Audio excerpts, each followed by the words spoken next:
Көптеген проблема әлемнің қарқынды өзгеріп жатқанына қарамастан, бұқаралық сана сезімнің отбасы, ошақ қасы аясында қалуынан туындайды. Өзімдікі ғана таңсық, өзгенікі қаңсық деп кері тартпай, ашық болу, басқалардың ең озық жетістіктерін қабылдай білу.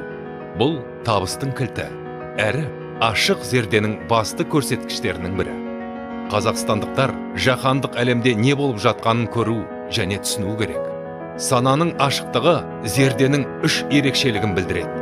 Ол дүйім дүниеде, жер шарының өзіңе қатысты аумағында және өз еліңнің айналасында не болып жатқанын түсіну, жаңа технологияның ағыны алып келетін өзгерістердің бәріне дайын болу және өзгелердің тәжірибесін алып, ең озық жетістіктерін бойға сіңіре білу. Нұрсұлтан Назарбаев.